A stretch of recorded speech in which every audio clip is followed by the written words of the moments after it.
Дел од лидерскиот тим на Интегра од секторот за енергетика одржа пресконференција кај Рек Битола.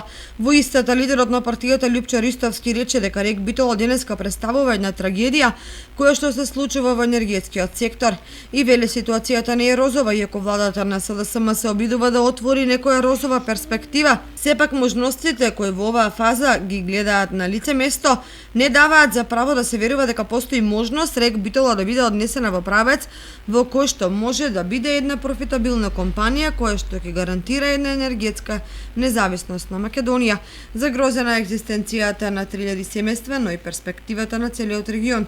Во годините наназад се соочуваме со едно коруптивно дувло кое се во прашање ископините на јаглени и еловина. Не гледаме дека во перспектива владата на СДС знае како да се справи со енергетската криза.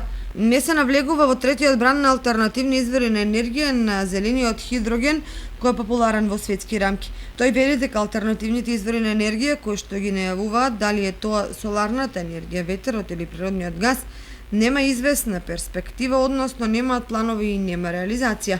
Македонската конзервативна партија Интегра во својата програма има одржлива визија како може Македонија да стане енергетски независна и како да се реструктурира Рек Битола и останатите комбинати. Магистер Зоран Ивановски, член на претседателството на партијата, вели дека Рек Битола, која можеби ја избоксува македонската независност, според сите западни извештаи о коридорот 8 кој не беше направен, беше рак рана на македонската држава кога се осамостојуваше. Меѓутоа, гигантот Рек Битола успеа да произведе доволно електрична енергија и во годините под ембарго за да обстоиме како независна држава. Тој вели дека треба да се преиспитаат решенијата на владата, бидејќи ниту едно од решенијата кои се објавени во енергетскиот план на еднината на Македонија не е возможно. И како што вели, не е возможна замената на блокот на Рек Битола со соларни панели.